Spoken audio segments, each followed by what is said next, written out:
Mga kwento ni Felmo.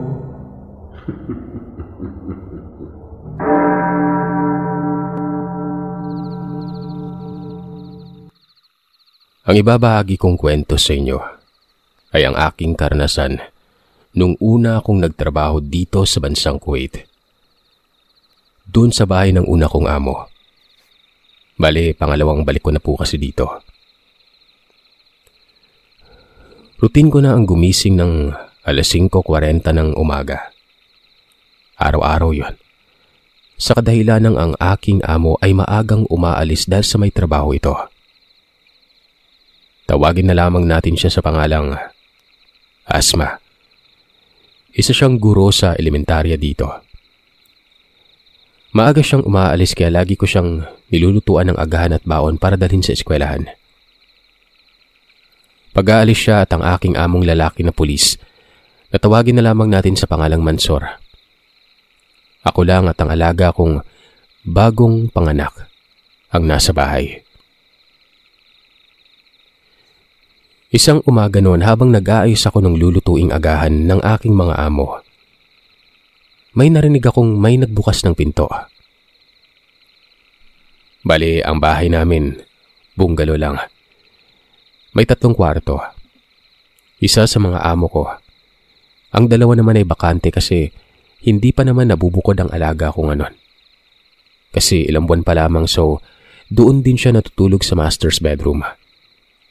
Tapos may malaking sala, kusina, laundry room, at banyo. Narinig ko na may bumukas ng pintuan nun. Nagtaka ako kung sino dahil usually gumigising ang mga amo ko alas 6:30 ng umaga. Pero nung oras na yon, ako palang mag-isang gising dahil alas 5:50 pa lang. Sinilip ko sa sala kung saan ang bukas na kwarto kasi makikita ko naman sa sala yon pag may taong gising na. Pero nagtaka ako na walang tao. Kinamot ko ang ulo ko at sabi ko, sino kaya yon?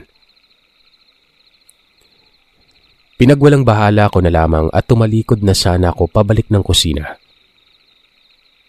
Pero pagtalikod ko pa lang, ay may dumaan sa likod ko na sobrang bilis nun.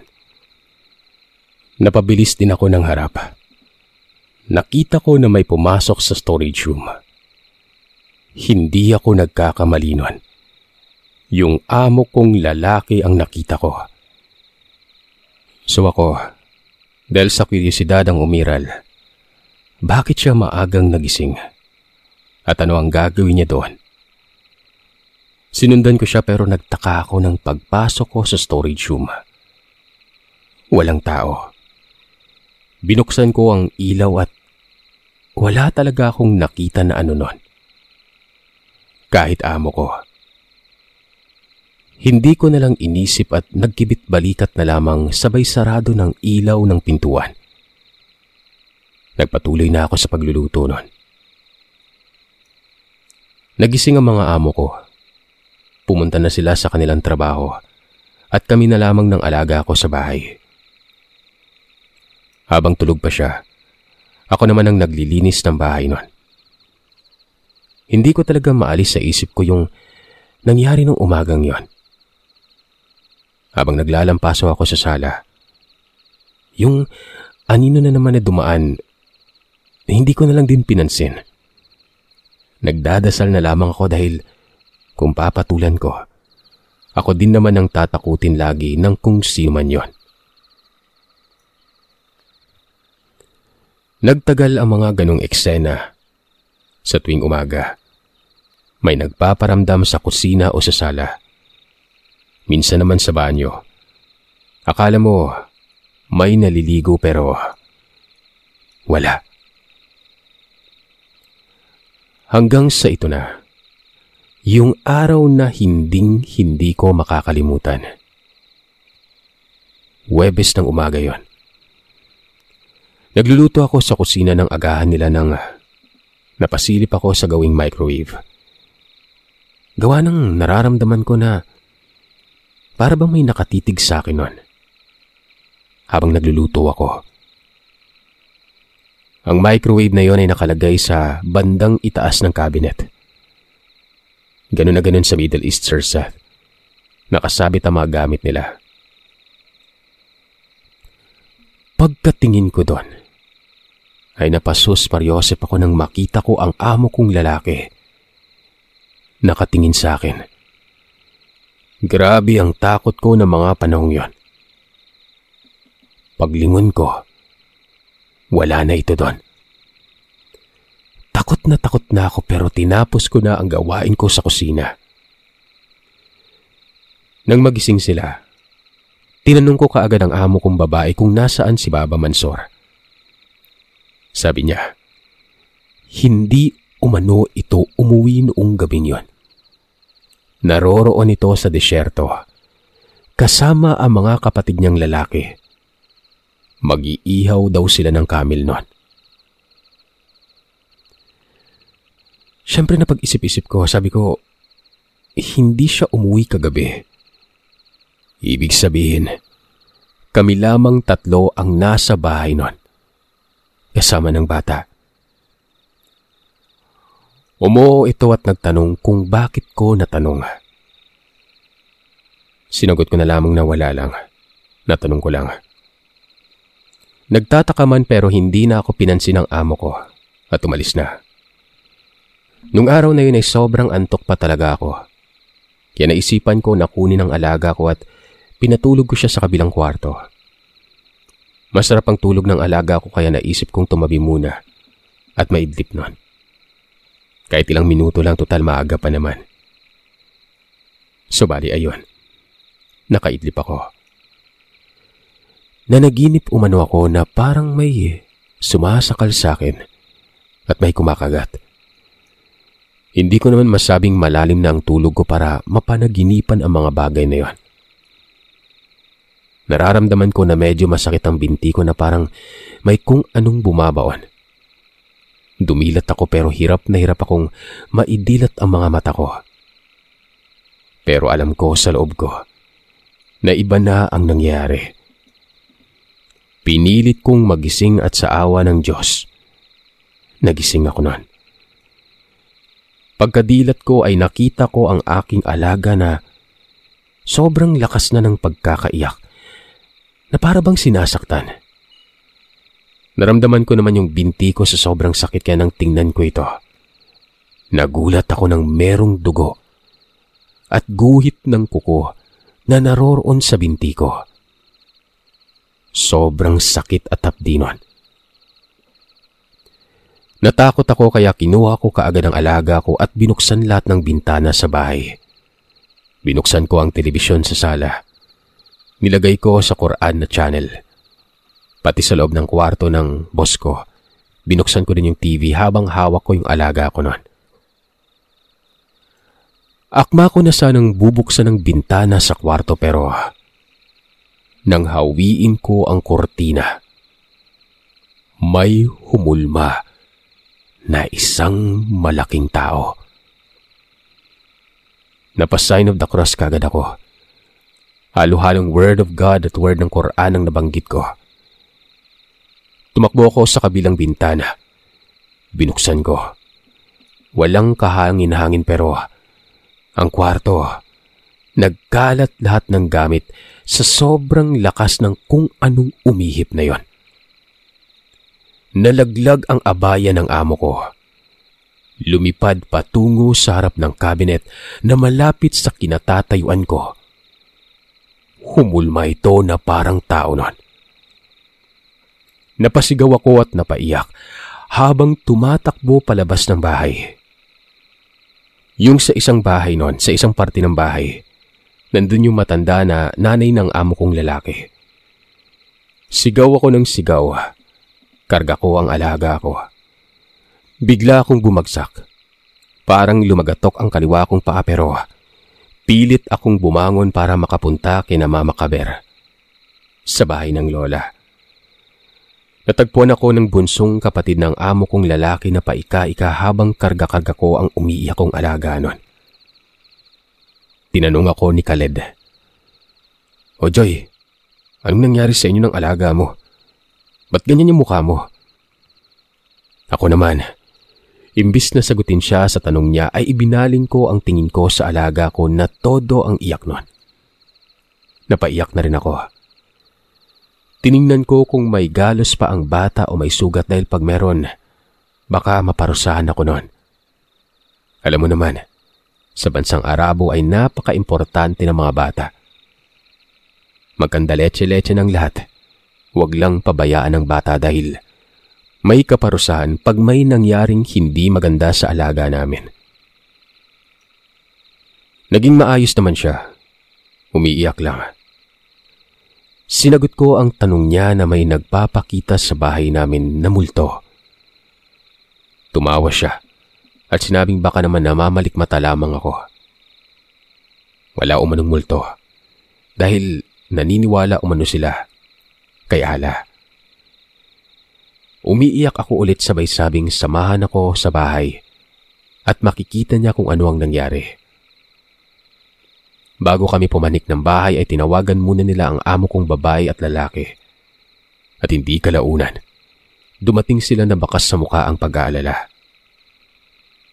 Tinanong nila ako kung ano ang nangyari at ikinuwento ko sa kaning lahat na naroroon. Pati na ang ibang kasamahan ko sa compound na yon.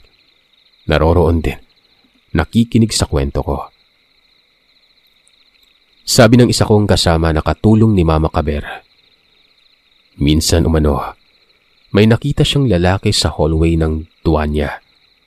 Tambayan ng mga lalaki. Nakatayo ito. Tapos nung lapitan na niya ito, pumasok sa kabilang pinto at nang silipin niya ay wala na raw tao doon.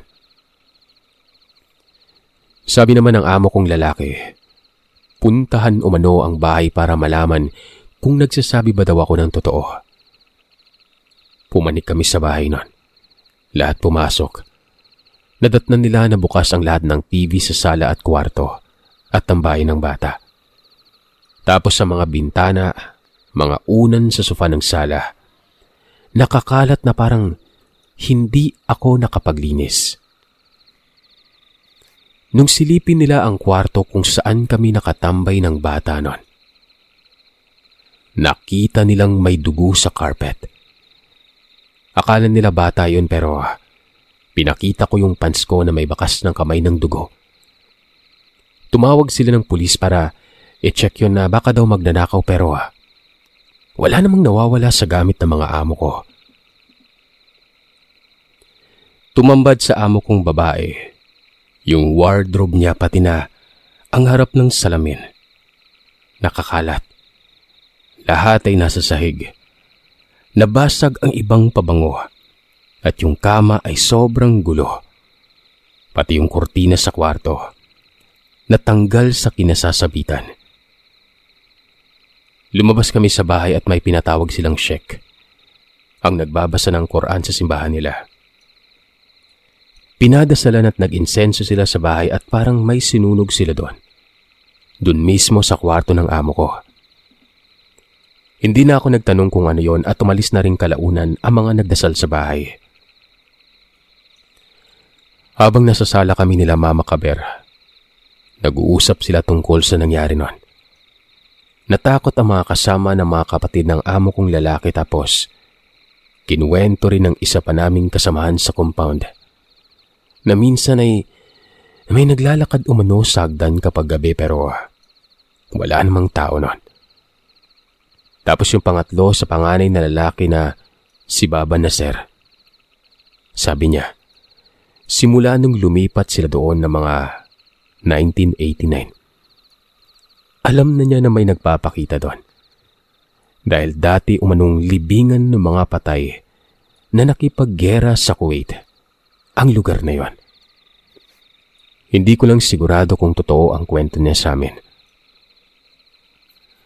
Makalipas pang ilang linggo, magpahanggang sa natapos na ang kontrata ko ay nawalang pagpaparamdam. Pero sabi ni Ate Mia, kasamahan namin, sa may bubungan umano, tuwing sasapit ang 3:00 ng madaling araw, may mga yabag na naghahabulan ng mga bata. Hindi na lamang nila pinapansin yon. Kahit takot man ay wala kaming magagawa kundi pabayaan na lamang. Ang importante, hindi sila inaano.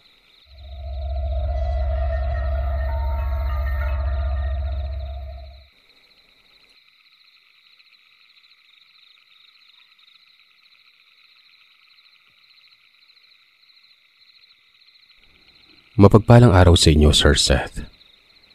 Gusto ko lang sanang ibahagi ang nakakakilabot na nangyari sa dalawa kong pinsan at ng aking tito.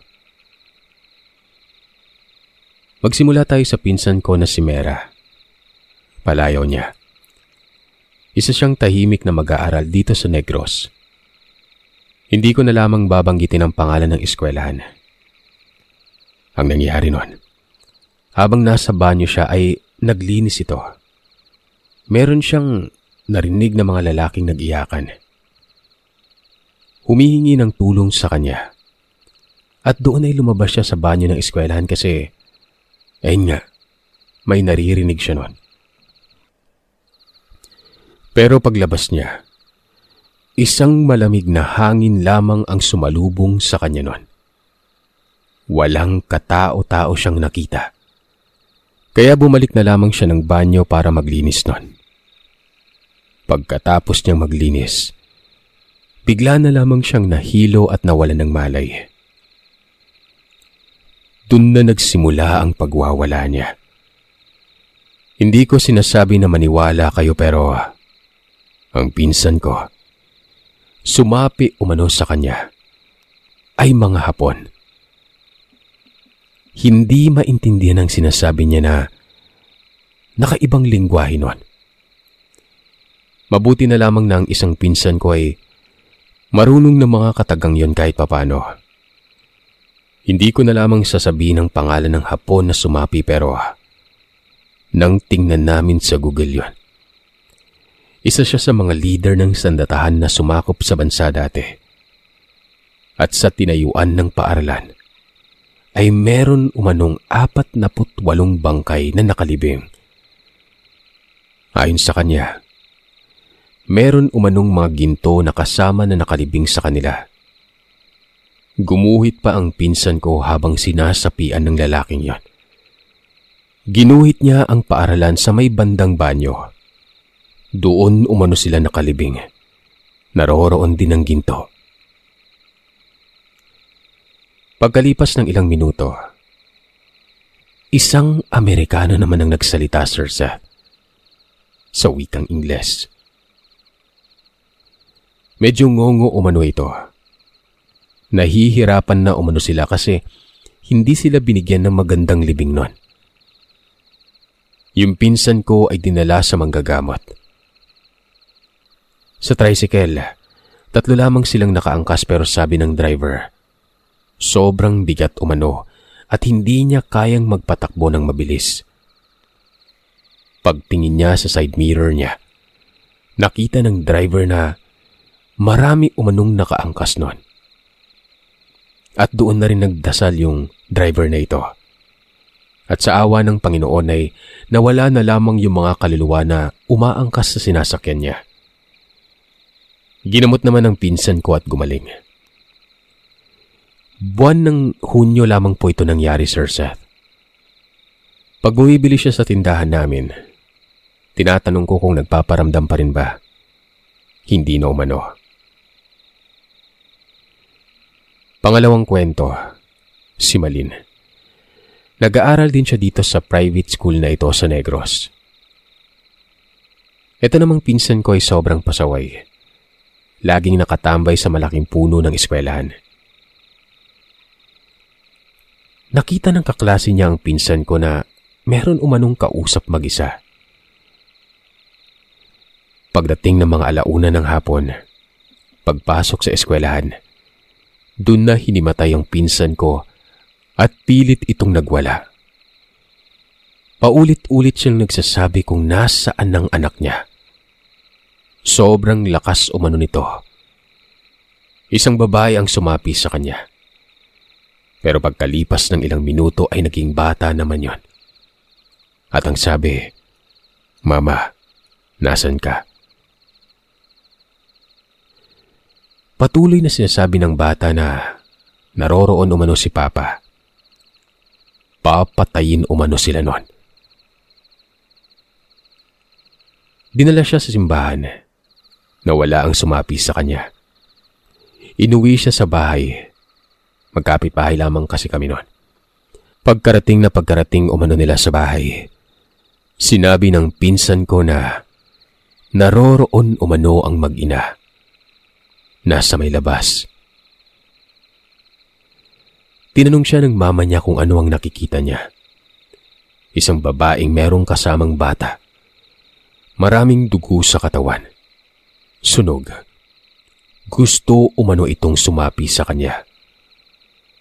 At doon na tinawag ang kakilala naming manggagamot. Ginamot din ito. Gumaling naman.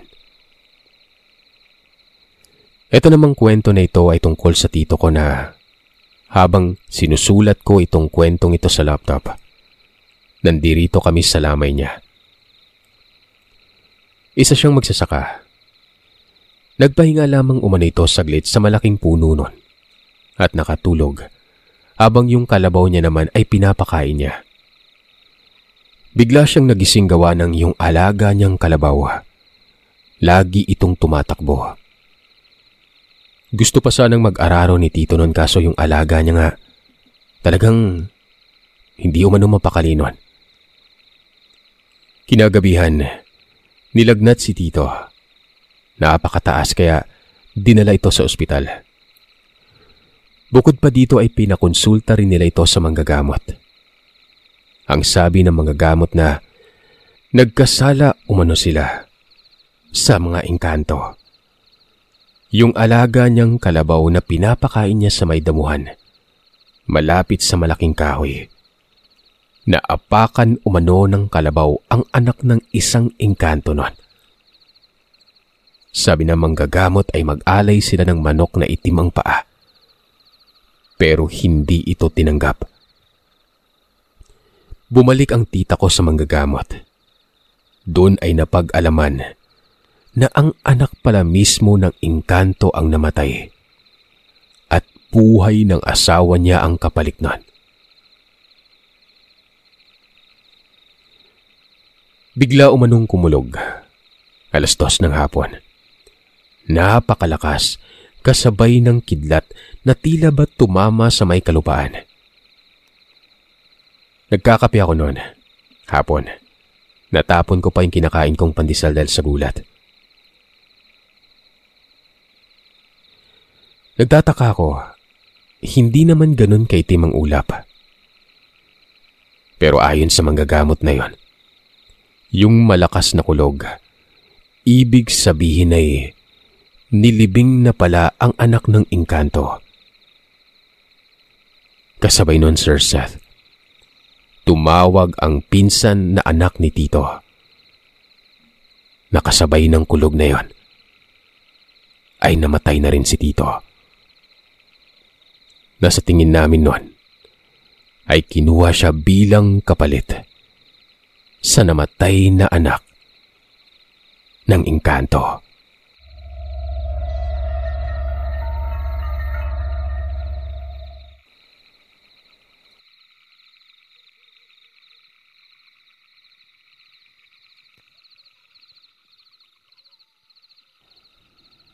Mapagpalang araw sa inyo, Sir Seth.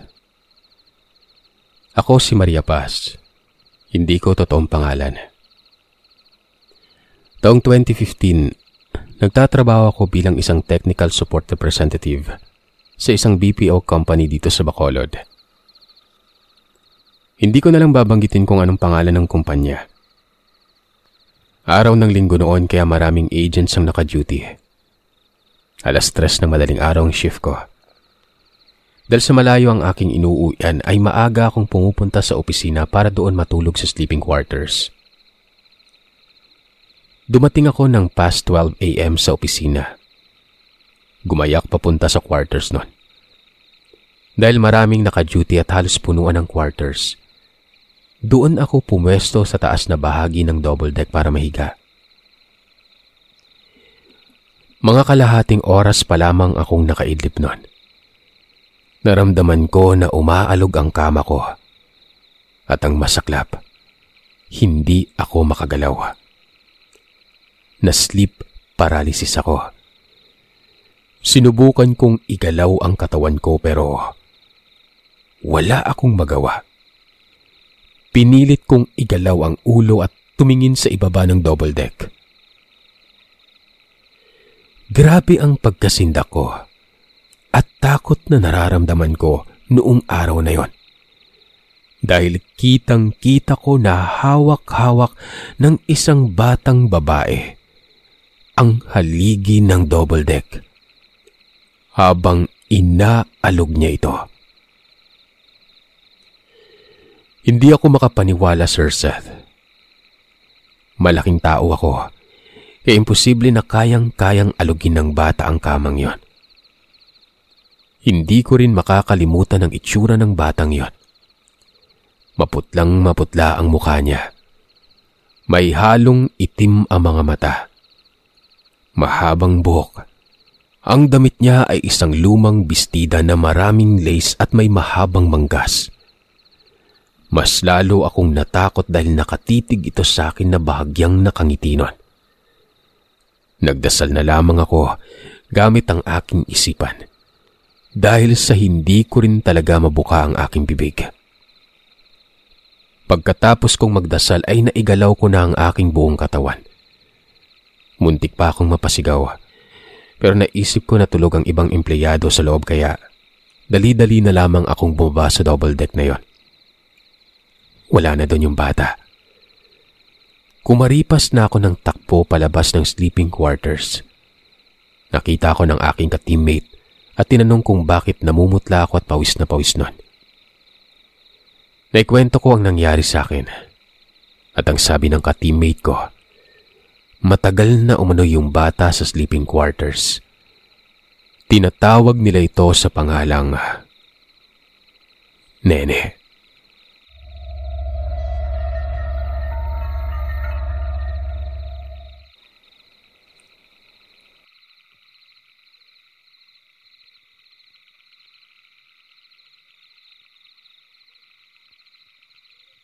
Mapagpalang araw, Sir Seth. Gusto ko lang sanang ibahagi ang karanasan ko. Noong university student pa lamang ako. Tawagin niyo na lamang ako sa palayaw ko na Jen. Gusto kong ikwento ang naranasan namin ng kaibigan ko. Sa probinsya po ako ng university pero malayo sa baryo namin. Mga 3 oras kung magbabas kami. So bali nag-boarding house ako malapit sa eskwelahan noon. Marami kaming boarders at close po kaming lahat. Sa Southern Leyte po ako nag-aaral.